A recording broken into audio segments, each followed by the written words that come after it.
Selma, Alabama for civil rights, but I wasn't going to miss the March for Scientific Rights today in Seattle, Washington. And I got to tell you, I am so touched and delighted to see the rise of this movement. And I want to tell you why it's so personal to me. I just met a buddy of mine who's got cancer. How about a shout out for the scientists at the Fred Hutch Center that's going to cure him of cancer? How about a shout out for the thousands of science teachers who are teaching our kids to stand up against willful ignorance, for those scientific educators. Now we are here today to say one simple thing. We will not allow science to be silenced, to be scorned, to be subdued, or to be suppressed. And there is a reason for that. There is a reason for that. We cannot allow the Flat Earth Society to rule the roost. Let's say things that are true. Gravity is real. The Earth is round. Stem cells exist.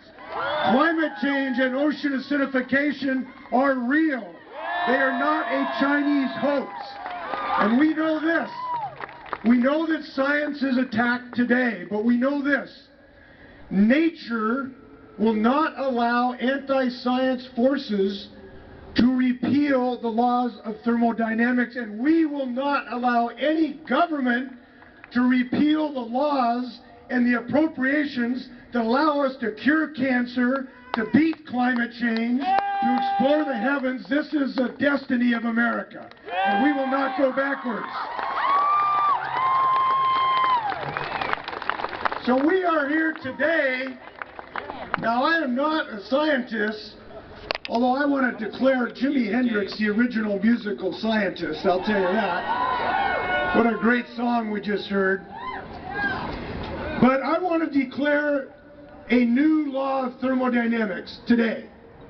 I am positing a new fifth law of thermodynamics that says this: for every anti-science action coming out of Washington, D.C. in the next 3 years, there will be an equal and opposite pro-science reaction in the state of Washington.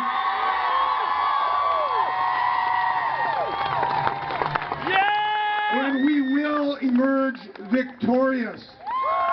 And I'll tell you why. Here's a message for the scientists that are laboring at their bench, over their laser beams, their spectrographs, their ultrasounds, their laser interferometer gravitational observatories.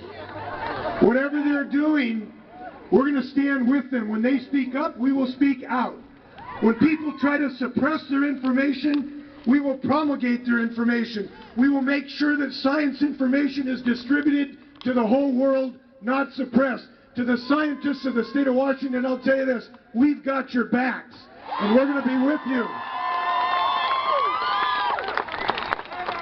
So I'm going to leave you, and I know these are frustrating days when we hear those voices that want to suppress science.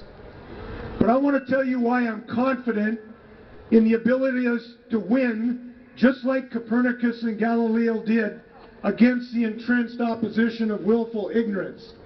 Here's why we're going to win. We have new minds. We have new scientists. And they're going to stand up and do things we can't imagine. I'll tell you one little story. Just one little story. I was at Caballero Mid-High School in Lake Stevens the other day, and I met the folks who were in the robotics competition. These are 14-year-old kids designing robots, okay? And I asked these 4 kids, would you rather design a rocket to Mars or develop an electric car to reduce carbon emissions? The 3 boys said, we'd rather design the rocket to Mars.